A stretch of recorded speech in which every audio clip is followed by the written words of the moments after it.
32, Lave. Lamed Bet. And we are up to the last three lines of Lamed Aleph Amud Bet. We mentioned in our Mishnah that, remember, a person who stops their work to go and return an Aveda gets compensated, but only gets compensated like someone doing a little bit of work, right? Not doing necessarily skilled or hard labor, but running after a cow, which is presumably a lot less than, open heart surgery. So but if the person says, I need that money, right? I want to get paid, then they can't come after the fact and say it. They have to make it t'nai in front of Beit Din, we said. And if there's no Beit Din, then they just shouldn't return the Avedah because they'll never get compensated for the money they need. Says the Gemara now today that there was a story. Isur is a person, sorry. Isur is how we call him, but Isur and Rav Safra were two. Isur Rav Safra of Iska Adadi. So we're three lines on the bottom. Isser and Rav Safra made a deal with each other. They invested money together, and they, I guess like any deal, it's not clear. We don't have the exact details of what it was, but basically that they invested money together. Hello, Charlie. So two lines on the bottom of Daf Lamed Aleph and Bet. Isser and Rav Safra did a deal together. And at the end of the time, I guess it was time to sell the thing and get their money back. And also Rav Safra, Poligle Blodaite de Isser. Rav Safra, Isser was not around, he was not available. Rav Safra wanted his money back. So he went and he closed the deal and he basically took his 50%, without telling Isser about it. But he did it, he did Beitre. He did it in front of two witnesses who saw it. I'm sorry, three, right? Let me be clear, sorry. There were two witnesses, but he did it in front of a Beit Din, in front of three people. So after the Kamei de Rabba Barafuna, he came in front of Rabba Barafuna to find out. This is really Easter came in front of Rabba Barafuna to say, I'm not happy with what Rav Safra did. I didn't approve of this. How do I know that he did it correctly? He should have done it in front of me, right? How do I know I got the best deal? So Amr Lay, so he said, Rabba Barafuna said to Rav Safra, Azul, Amr Lay, Zil, Aiti Tlata, the Pagat Kamayo, go bring the three people, the Beit Din, that you split it in front of. Inami, or else you can bring two, turn the page on the bet, sorry. You can bring Trey Migo Tlata. You can bring two of the three, meaning as long as you're in front of three, but two come and say, we testify that you did it properly. Or Inami, you don't have to even bring the judges. You can bring Trey Saadi, two witnesses to Palgat Bapi Beit Tlata, who said you did it in front of three people, meaning like our Mishnah, basically, we're going to say in a second, you have to do this in front of a Beit Din. If you didn't do it in front of a Beit Din, then you're stuck. And then he can come to you and say, I don't think you did it appropriately. Amar Leiser of Safra said, Min halacha, how do you get this halacha? So he said, our Mishnah, Amar Leitznan, because our Mishnah says, Im yesh sham Beit Din, if you have a court of three, matneh bifneim, you can make a condition in front of them and say, I'm only going to go return the Avedah if I get my money, and then you're allowed to. But if there's no Beit Din, Ein Sham Beit Din, then bifnei mi yatneh. If you don't have a Beit Din who you can say this in front of, the Mishnah said, Shelo kodem. Your thing comes first, meaning you're not allowed to split. You have no legal recourse if you did it on your own. You can't say there was no alternative. The alternative is to go find a Beit Din. Amar Lay, so Rav Safra said, well, 1 second, me dummy. What does my business deal have to do with our Mishnah? In our Mishnah, Hata, remember, the mapik memona mehai motiv lahai, right? You're taking money from the one who lost the object and saying, pay $500 to the person who found it because he couldn't spend his hour doing heart surgery, right? But that's going to cost him a lot of money. So there, of course, you need a Beit Din, being a Beit Din. Aval hachab, it says Rav Safra, I wasn't taking money from somebody else. I was splitting up our contract. Didi shakli. I took what was mine. And of course, what you think is yours is not necessarily what the other person thinks is yours. But you're not asking. The argument here is about what exactly the split was, not whether one paid the other. And therefore, Giloi Milta Ba'almahu, I just needed to show that I did it, and betray Sagile, two should be enough for that. I don't need three. I disagree with this halacha, or he's arguing, I guess, with the logic of the court. I don't think you need three to split in front of. I think two is enough, right?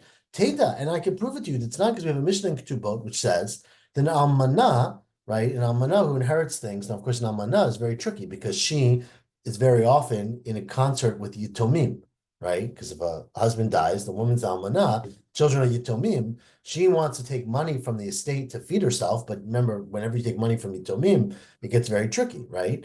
So the Mishnah said in Ketubot, almanah mocheret shelo b'fnei beit din, an almanah can sell property and take money, even not in front of Beit Din. So she needs to have people verifying it. You can't just do it on your own, but you don't need an actual three-person Beit Din. Amalei Abaya said Abaya, well, that's not a good proof at all. Didn't we learn about that mission in Ketubot? Amar of Yosef Raminumi, Amar of Nachman, Almana Eno Tzricha Beit Din Shel Mumchim. What the mission means is you don't need an expert Beit Din. Aval Tzricha Beit Din Shel Hedyotot, but you always need a Beit Din of Hedyotot, which is a lower level of expertise or no level of expertise, but you need a Beit Din. And so the way we come out, at least in this Gemara, again, I don't know practically that much, but is that you basically, if you do it on your own peril, right? If you split up a thing or you make a commitment and don't do it in front of Beit Din, the owner or the other person, the other party can always come and say, I don't agree with this. And the only way you can be secure in your negotiation, in your deal, is if you do it in front of a court, even if it only needs to be a Beit Din of Hedyotot. Continues the Mishnah now. Back to our topic of Hashavat Aveda, right? Matzah berefet. Let's say you find this cow in a refet. A refet is like a stable, barn. That's a good one. A barn. Okay. You find a cow in a barn. Now, of course, the Mishnah says, Ein chayavba. You don't have to return it. Now, of course, it's a bizarre thing to say. It's like I walked into your house and I found your car, like in your garage. Well, of course you don't have to return it. It's in his barn, right? So the Gemara is going to ask that question. But the contrast in our Mishnah is if you find it, Birshut Harabim, chayavba, then you have to return it. If the animal is not in the barn, but is in the street, then you have to return it. Now, this is the case we had earlier, but if the animal is wandering away, but it's in a graveyard, and you're a Kohen, and Kohanim are not allowed to go into a Beit HaKfarot because they're not allowed to become Tameh, lo yitamela, you should not become Tameh. We discussed this earlier, right? You should not become Tameh in order to do Hashavat Aveda. Im amarlo aviv hitamei. Let's say a Kohen's father said to him, I need you to go to this graveyard and get me, I left, I don't know, something there. Go become Tameh and do Kibud Avim. Or Osha amarlo al tachzir, or he said to him, don't return the Aveda because I need you to come bring me lunch, but I don't have time for you to do this thing. Lo yishamalo, you should not listen to your father, and you should do the mitzvah of either Hashavat Aveda or not going into the Beit HaKfarot if you're a Kohen. Okay, that's, again, the Gemara will discuss that. We had it a little before. We'll have it today. The next thing of the Mishnah, which we alluded to yesterday, is the very interesting psukim in the Torah where it says, if a person sees their friends, animal struggling under a load, right? You're supposed to help, right? Azov ta'azovlo. And if you find them having trouble, it's on the nofel b'derech and the things all around it, you're supposed to, azov ta'azov is actually by ti'ina.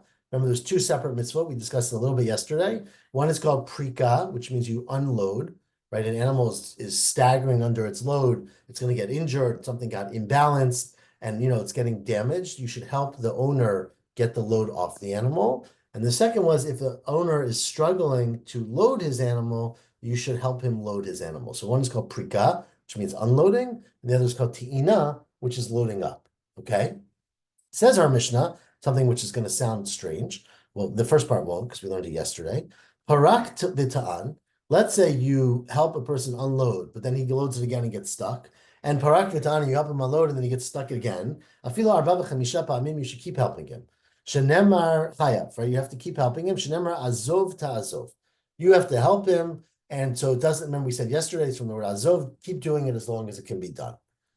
However, halach v'yashavlo, if the owner goes and sits down on the side of the road, and Valmarni says, my animal's struggling, I need help, but I gotta go take a break, I need a donut. And ho'il v'alecha mitzvah, you've got a mitzvah, the Torah tells you to do this, so in ritzoncha lifrok prok, right? Maybe you should go ahead now and unload my animal for me. Then patur, you don't have to do it. Shenemar imo, because it says, do it with him. What's the psukim here? Sorry. The pasuk says, "Ki tiresh chamar sonacha rovetz tachat ma'aso v'chadalta me'azov lo azov ta'azov imo." You should help with him. So if he's not doing it, you don't have to help. Now, if the person who owns this animal is elderly and they can't lift it or they're sick, then of course they can't help, and then you should help even though they're not helping with you. Then you are chayav. Then you have to help. Says our Mishnah, mitzvah min haTorah lifrok. There's a mitzvah in the Torah to unload an animal that's struggling, aval lo leton, but not to load up an animal, which of course the Gemara is going to say is ridiculous because it's a beferish pasuk in the Torah, right? So obviously we don't mean what we're saying, and we'll see what it means in the Gemara. Rabbi Shimon says, no, it's also a mitzvah af liton. It's also a mitzvah to load up an animal, which is what the Torah says. Rabbi Yossi Aglili says, well, it depends. Im haya alav yoter min al masui ein zakuk lo. If the animal is carrying an unreasonable load, then that's on the owner. It's not your problem. If he was loaded poorly and the owner's like, what am I going to do? I overloaded my animal. That's his problem. Shenemar tachat mas'o. It says you should help an animal that's struggling under its weight. Masa'oi sheyachol la'amod bo. It means an appropriate masa. So basically it was loaded appropriately. Something happened. It got imbalanced. It fell over a little bit. But if the owner intentionally, or not intentionally, but foolishly maybe, improperly did his action, you don't have to go save him. He's an idiot. It's his loss. Pshia. It's pshia. But of course, as the Gemara is going to discuss today, there's one party here that is not pshia, and that is the animal. Correct, right? The animal is getting the raw deal is here. So we're going to discuss that. The Gemara says that's the machloket between the Tanakama and Rabbi Yossi Agli. So this is one of the advantages of a mule over other draft animals. The mules get stubborn when they think they're overloaded. So they have an internal check, you're saying? Yeah, they better protect themselves. Right. Classic mules. Well, but that's what we're referring to in our Mishnah, right? So, okay, it says there, Amar Refet Shamru. Now, when we say that you find an animal in the barn, right? So you don't have to return it, which seems pretty obvious. It says Rava, well, obviously it doesn't mean a regular barn, because obviously you wouldn't go into someone else's barn and say, oh, I don't have to do the mitzvah. It means a barn that's eno mita'eh, a barn that's not wide open, right? It's not open. It's a little bit unclear what this means. He quotes here on my side of my Gemara, the Torah saying that there are no walls at all, right? Meaning it's just a structure without any walls. So it's not completely open. The eno mishamer, but it's not completely closed, meaning it's sort of a structure, right? The animal's in, but it's not secure, right? So that's why it's not completely open, because the Mishnah said you don't have to save the animal. And if it was sort of just an open gazebo, the animal's going to run away, right? Then miditani enu chayavba. But it clearly can't be mishameret miditzruch lemitni enu chayavba. The fact that the Mishnah said you don't have to do anything clearly can't be a barn with a gate on it, because of course you didn't have to do anything. So mishameret, right? If we thought we were talking about a barn, what did you use? Barn? Yeah. That is protected. Hashta mishkachla avra. Remember, if you find an animal running down the road, we said yesterday, you're supposed to take it back and return it to his barn, right? So if you found it outside, ma'ayole legava, you would bring it inside. So obviously, mishkachla bin gava, if you find it inside this barn, you don't need to tell me that you don't need to return it. It's there. Miboy. Elishma mina, the case must be eno mishameret, and that's even so. The Mishnah is saying you don't have to take this animal because it's unlikely it's going to run away. You know, animals, they stay where they're supposed to be. These are domesticated animals, of course, right? And so as long as it's not completely wide open, you shall leave the animal in the barn, shema mina. Now, continue the Mishnah. Matzah berefet enu chayav, that was the first part. Amar Rabbi Yitzchak, well, but let me just point out, this is only if this barn, this sort of open, sort of closed barn, is omeret toch l'tchum.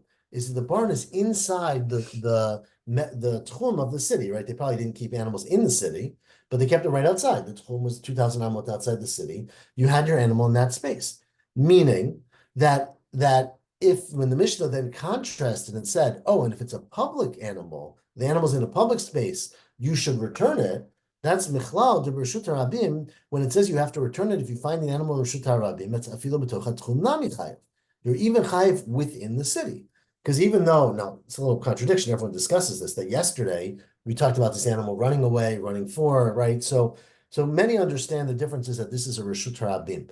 Yesterday, although we said that language, an animal that's on the side of a road, that's a small road, you don't necessarily have to return unless it's running away from the city.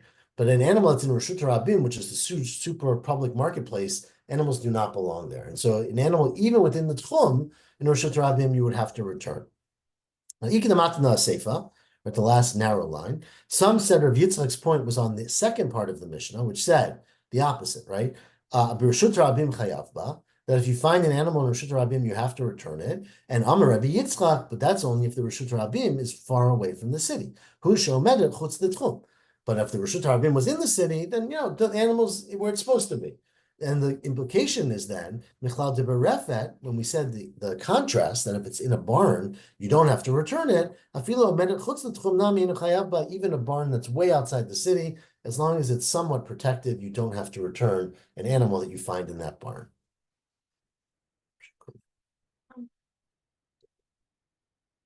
Okay, sorry. To continue the Gemara, the second of the middle lines, the Beitak Farat Tamala. If you're a Kohen and you see a lost animal in a cemetery, don't go and become tamei to return that animal.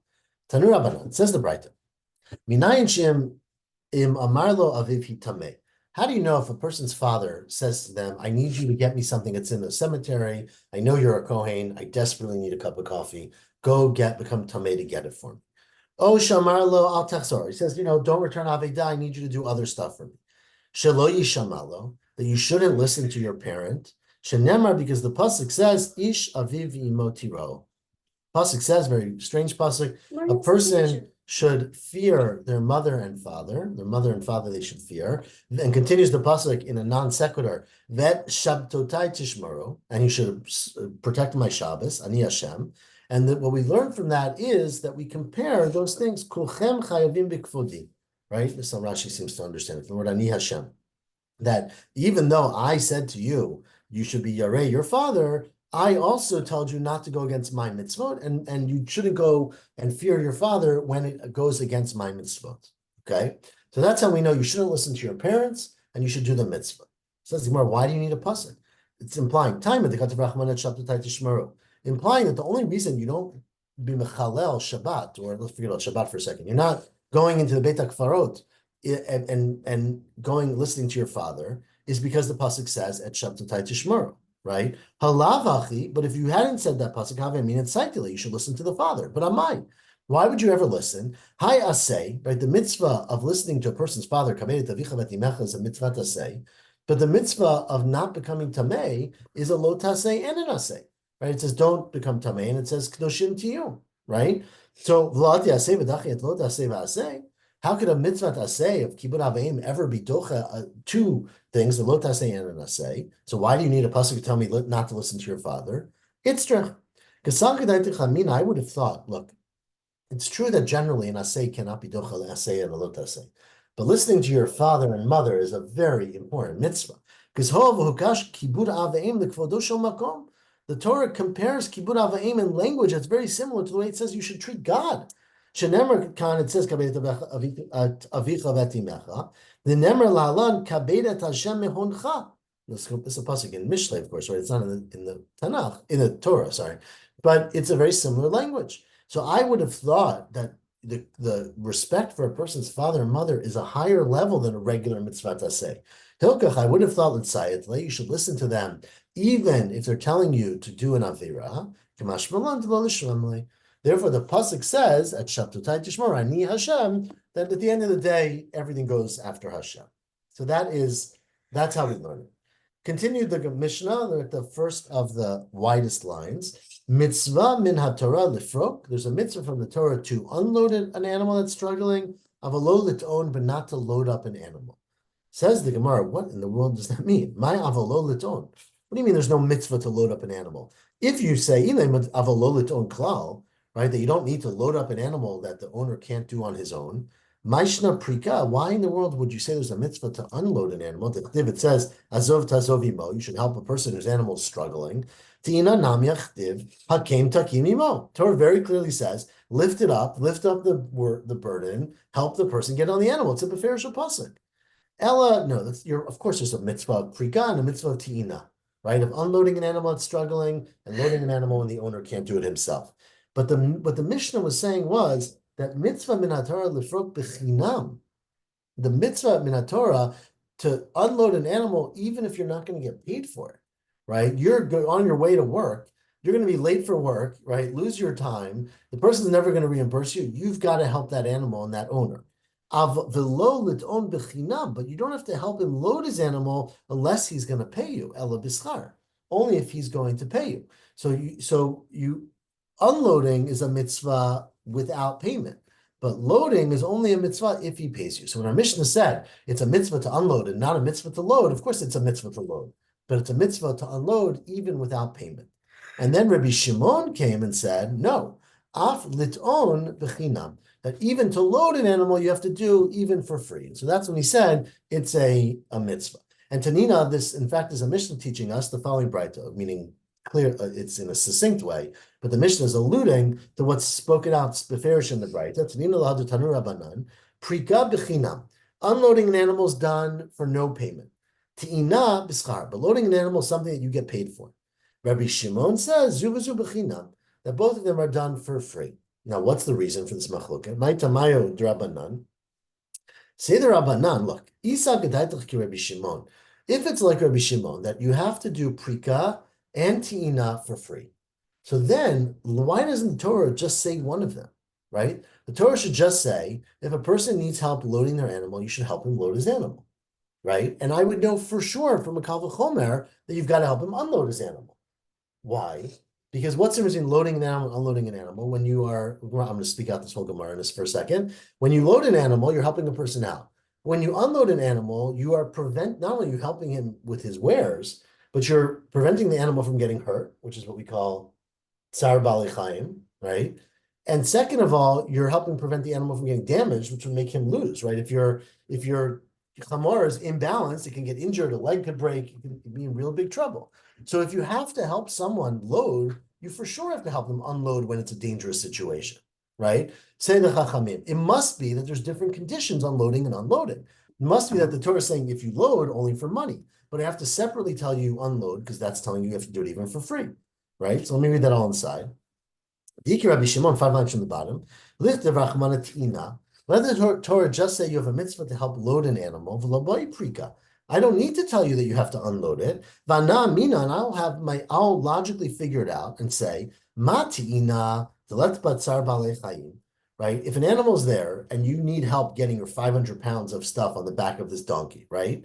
So, but the animal's not in suffering because it doesn't have anything on it yet. The animal's not being damaged because there's nothing imbalanced on it, and you're chayav, and you have to help him. So certainly prika, if he's trying to unload his animal, where first of all, it's beitzar balei chayim, there's pain for the animal because it's suffering under this load, and there's also chisaron kis, there's a loss to the owner because his animal's being damaged. Lo kol shekain, of course you've got to help him. Ella must be why did the Torah say both? To tell you that there's different parameters. Prika b'chinam, you have to help him unload even for no pay, and tina, but loading is only bischar, only if he's going to pay you, or you can make him pay you. So that is the Chachamim, that's how they learn out different rules for prika and tina. And Rabbi Shimon says, look, I agree with you, it makes a lot of sense. But as Rabbi Shimon said yesterday, the psukim are not clear which one is referring to unloading, which one's referring to loading. So if you only had one pasuk, I wouldn't have known it meant both things. I would have said it only means unloading, right? Remember we said yesterday, B'shimon my time, Mishum the lo misai mikra. The psukim are not clear about what they're referring to. They're a little bit cryptic psukim. Now you could ask, why don't we have clear psukim? But that's Gemara does not ask that question, right? The psukim are not clear. Say the Rabbana, what do you mean the psukim are not clear? We read the psukim, they seem very clear. Amai lo misai mikra. Hachaktiv, it says, rovetz tachat masa'o. In one case, it says an animal is crouching under its load, so clearly it's struggling. And Hatam Tiv, the other pasuk says, noflim b'derech, that it fell on the ground, implying that all the wares fell off the animal and there's nothing on it. You need help reloading it. Say, Rabbi Shimon, I don't know. Meaning, it implies, sorry, before Rabbi Shimon, the Ramu Inu V'tunayo B'orcha Mashma, it implies that the animal and its load are laying on the ground, meaning there's nothing on its back. Rabbi Shimon would say, I don't think that necessarily means that. Maybe noflim b'derech means that the load is still on the animal, and it fell down under the weight of its load. But maybe it is actually still loaded up and being damaged and being hurt, right? Inhu v'tunayo alayo mashma. It and its load are sitting on top of it. And so therefore, the psukim are not so clear about whether the animal is with a load or without a load, and therefore, you need to have both psukim. Amar Rava, now says Rava, turn the page, I'm a bet. Midivrei Shnehem, from both the Chachamim and Rabbi Shimon, who are both understand that that unloading an animal should take precedence over loading an animal, because unloading an animal involves tsar balichaim, right? Midivrei Shnehem nomad that tsar balichaim doraita, that the Torah cares about tsar balichaim. We know there's a halacha that you have to be concerned about the pain that animals feel, if unnecessary, but we don't know if that's a drabanan or doraita. You see from here that it's doraita. And afila Rabbi Shimon lo kamar. Rabbi Shimon only said because that you don't have a kal v'chomer is el mishum delo mesai mikra. The reason you need two psukim is because it's not clear which one is referring to prika and which one's referring to ti'ina. But if it was clear, then Rabbi Shimon would agree with the Chachamim that if there was a pasuk that said you have to load an animal, help your friend load an animal, you for sure have to help your friend unload the animal because tsar balichaim is doraita, right? So Rabbi Shimon only said we don't know the lo mesai mikra. Aval mesai mikra, if the psukim were clear, then darshina kal v'chomer, right? Then for sure Rabbi Shimon would have agreed with the kal v'chomer. Mishum, my love, this is the words that we said on Amud Aleph of the kal v'chomer. Mishum tsar balichaim darshina, right? So you see clearly that you would make a kal v'chomer because when you unload an animal, you have pain of an animal, right? Because it has a load, and when you load it, you don't. And so you see that the Torah clearly takes into account the tsar of an animal. So that's where, well, remember, there were two reasons in the kal v'chomer, right? It was that an animal that's struggling under its load is suffering, and also it's going to get damaged, and the owner of the animal is going to lose his investment. So maybe the kal v'chomer would be because of the second one. You don't necessarily prove from here that tsar balichaim is doraita. Maybe the Torah was assuming that you have a kal v'chomer because of the second part. Dilma, 5 lines from the top. Mishum di'ika chisaron kis. Maybe it's because there would be damage to the animal. V'hachikamar uma ti'ina. Just if in a case where you're loading an animal, so right now the animal's not wearing anything. Delet ba chisaron kis chayav. So there's no loss to the owner if it just sits there with its load on the side for 3 hours till more help comes. So you still have to help him. Prika, when animal is falling, and then if it sits there for 3 hours, it might get damaged and die. The itbachisaron kislo kol shekain, right? You for sure would have a kal v'chomer. So maybe tsar balichaim was just an ancillary thing we threw in there, not an essential thing. Says well, is it really true that if a guy's got his load and he's got it next to his animal and can't load it for 3 hours, that it's not going to have any loss? Is it true that if you can't load something, you don't lose any money? Milo askinan, maybe. Right?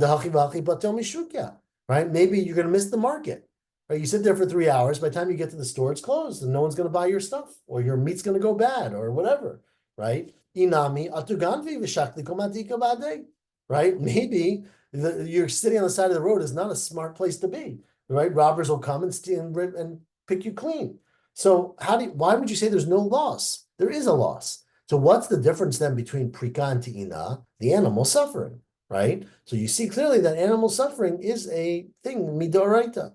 Teida, says the Gemara, I could prove to you that tsar balichaim doraita, the Tani Seifa. Because what does the Mishnah say at the end? Rabbi Yossi Aglili Omer, Rabbi Yossi Aglili says, look, im haya alav yoter al masa'o ein zakukla. If the animal's carrying a super heavy weight load, you don't have to help out because the owner was an idiot. Shenemar, because the pasuk says, "Tachat masao," that you have to help if the animal is struggling under its weight, in its burden, not its weight, its burden. Masoi shiachol lamobo. Now that's Rabbi Yossi's opinion, but it clearly implies lav michlal the Tanakama savar zakukla. The Tanakama holds that even if the animal was loaded with 800 pounds of something, which is maybe too much for a mule, probably a donkey or whatever, you still have to help. My time, well, why would you have to help? Whoever seems to say you don't, it must be lav mishum de tsar balichaim doraita, right? Because it must be because we care about tsar balichaim, and so whether the owner's an idiot or not, the animal is suffering, and so you've got to help out the animal. It says more 1 second. That's maybe they're just arguing about how you read the pasuk, right? Dilma betachat mas'o pligi. The machloket is how do you analyze those words in the pasuk of tachat mas'o? The Rabbi Yossi savar. Rabbi Yossi says. Darshinan tachat masa'o, mas'oi shiachol amod. The tachat mas'o is a reflexive term. I think that's the grammar, right? Its load, meaning a load that's appropriate for it, right? And therefore, if it's not appropriate for it, it's not included in the pasuk. And the Rabbanan Savri, lo darshinan tachat masa'o. You don't darshin. And that's therefore you help an animal no matter what. And Teda, I can actually prove the opposite. That Tsar Bali Chaim lav d'oraita. I can prove to you that Tsar Bali Chaim is not a biblical commandment. Dikatani Reisha, because look at the first part of the Mishnah. The first part of the Mishnah said, Halach v'yashavlo. Let's say the owner of this donkey goes and says, I'm going to get lunch, right? V'amarlo, hov alecha mitzvah lifrok, since you have the mitzvah to unload my animal, prok, right? Then you're patur. Then you don't have to unload the animal, shenamar, because the pasuk says, imo, azov to azov imo. Do it with him. I don't understand. So what if this guy's a jerk and he wants to go get lunch, right? So then you have a responsibility because of the animal. Mali ita lamari bahade, mali kilata lamari bahade, right? Why would it change whether the owner is helping you or not helping you? You have a responsibility, min haTorah, to care about the welfare of this animal. And so if the animal is suffering, you should help, even if the owner is a jerk. Says the Gemara, well, that's not a proof that Tsar Bali Chaim is not Doraita, because the Olam I could tell you Tsar Bali Chaim is Doraita. But when the Mishnah said you're patur, it doesn't mean you don't have to do it, even though it sounds like that. It means you're patur from doing it for free, right? Remember, usually you have to do it for free if you're talking about prika, about unloading the animal. But maybe it's saying, oh, you only have to do it for free if the owner does it with you. If the owner says, I'm going out to lunch, then you're patur from doing it b'chinam, right? Mi savar, patur the gamri. Maybe it means Dilma patur b'chinam. You don't have to do it for nothing, but you are chayav b'schar, right? But you do have to help him, and he has to pay you, right? And achikamer. This is what the Torah is telling you, Rachmana. If you eat in the mara bahadei, if the owner is helping you out, then avid gabe b'chinam. Then you've got to unload the animal for free. Kilet in the mara bahadei, avid gabe b'schar. When the owner is not helping you, then you have to do it because you care about the animal, but he's got to pay you. And in fact, according to this, we conclude that Tsar Bali Chaim is Doraita. We haven't actually clearly proven it one way or the other, but we sort of come out with that conclusion. And now we're going to try to prove it from several specific cases that relate to our Mishnah. Says the Gemara, that's a siman, bahamat, ohev, sonei, raftan. Well, mine's a parentheses. Parentheses is mine too. Okay, you don't need them. Lema misayele. Let's try to prove the contention that Tsar Bali Chaim is Doraita from the following set of Braitot. The first Braita is, we're 4 lines from the last narrow lines. Let's say, okay, remember the Torah says, if you see an animal walking, and falling under its load, you should help it with the owner. If you see an animal with its load fell off and it's on the street, you should help the owner reload it. That's called prika and ti'ina. What about if the animal is not Jewish? The owner, you mean? Well, we'll see. Yeah, of course, that's not what it means, right? Okay, let's read the Gemara. Lema misayeli. Let's prove it from the following Braita. Behemat oved kochavim. You have correct. The animal that is owned by a non-Jew. Okay, you got me there. So it's an animal of an oved kochavim. Then says the Braita, mitapel ba kebehemat Yisrael. You should attend to that animal just like the animal owned by a Jew. Okay, which is not what we said yesterday, right? If it's because you care about the animal, animals, of course, are not Jewish or non-Jewish, right? So mishum hachi metapel behemat Yisrael, because it doesn't matter if the owner is a Jew or a non-Jew, and you have to worry about the money of a Jew. You don't have to worry about the money of a non-Jew. You have to worry about this animal and the animal suffering, whether its owner is Jewish or not, and therefore you have to help unload it, right? But a Tsar Bali Chaim is not a biblical requirement. It's just midrabanan. So why do you have to help the animal? If what you're doing here is basically helping the owner. Obviously, you have to help an owner who is Jewish, but there's no mitzvah to necessarily help someone who's not Jewish. Says the Gemara, well, that's not so true. Hata mishum eva, right? This is obviously a very, very controversial, complicated and important principle in the Gemara, which is that there is a concept of hatred, right? That it wouldn't go over very well in a multicultural society if you said, well, I'm sorry, we're only taking care of sick children who are Jewish, not sick children who are not Jewish, right?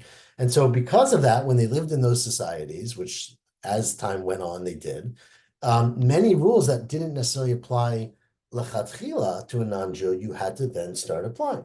And so the Gemara goes through it. We'll have Gemara's in Avodah Zarah about this as well, about where, where it was logical not to say, oh, it only applies to us, not to you, you can do that.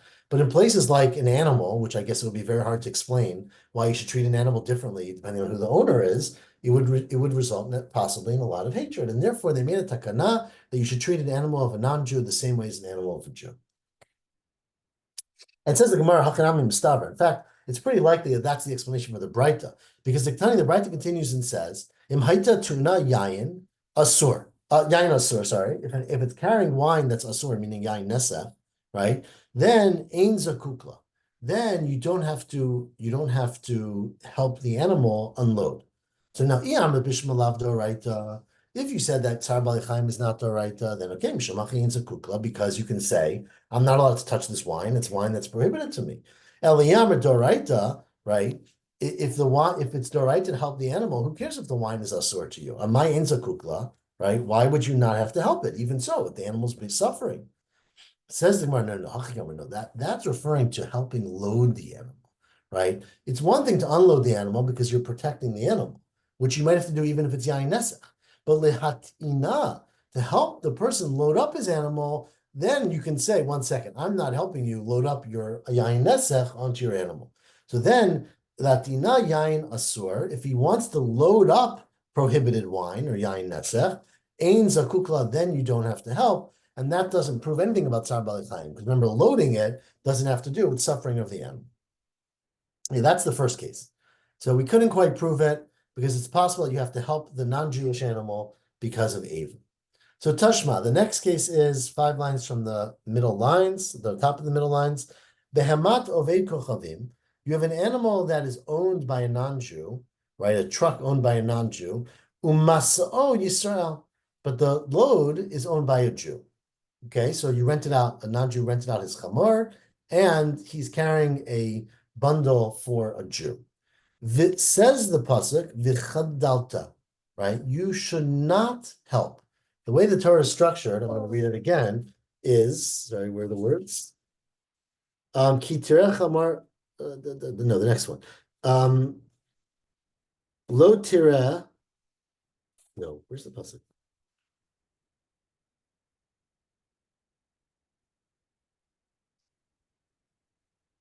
Here we go. No, it's there.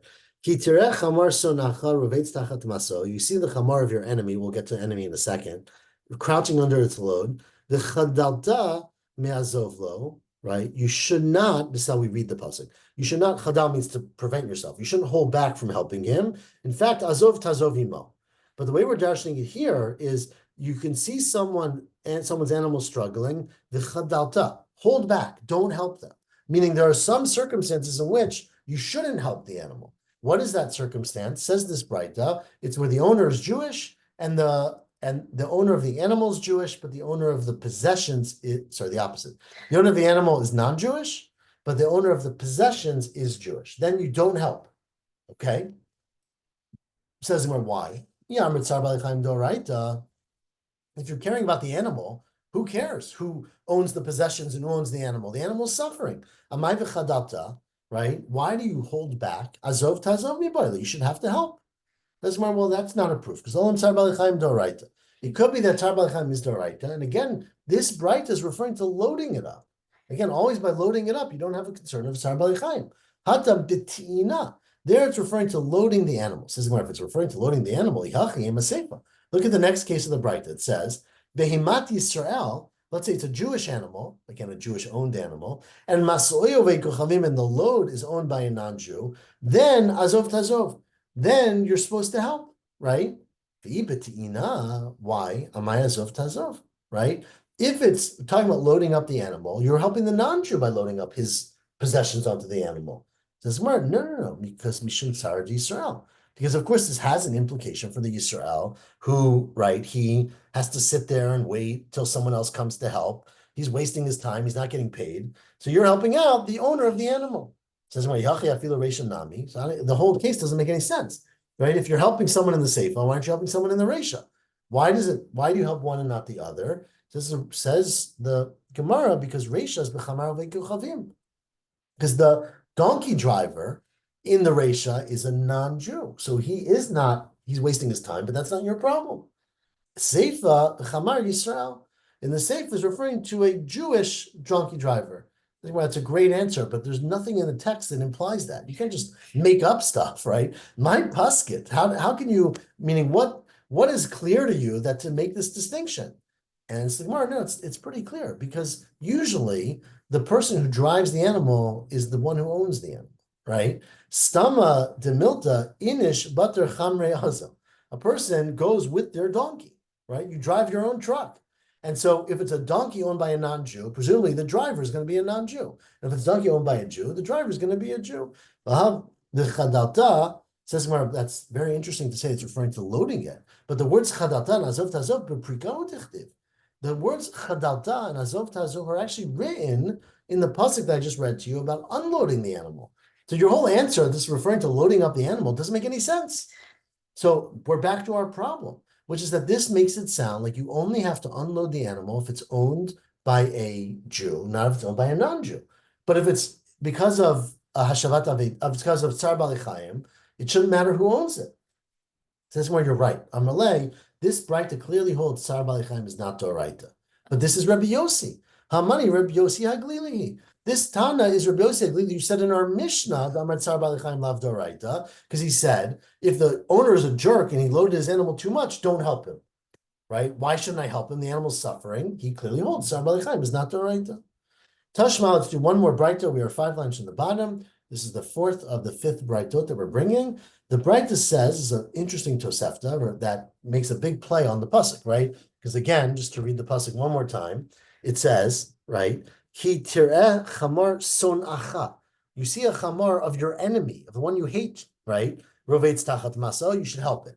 So obviously it's a little bit strange, right? When do we talk about people you don't like, right? Says the Braita, Tashma, let's say your best friend, Ohev Lifrog, your best friend, you're someone you love, has an animal that really is suffering and needs to be undone, okay, unwinded.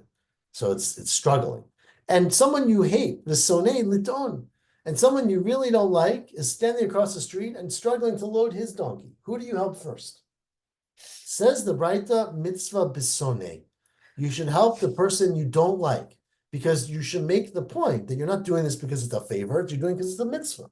Right, kedei lechofet yitzro, to subjugate, to push down your desire to help someone you like. Instead, you should follow the Torah. Now, so that's very nice. It's a beautiful moral lesson. But one animal is struggling and one animal is not struggling, right? What about the animal? Why don't you say that it's better to help unload the animal? Because, right? So why don't you say it's better to unload the animal? You know what? You have competing interests here. You have morality and following the Torah, and you have tsar balichayim. And afilu hachi kedei lechofet yitzro adif.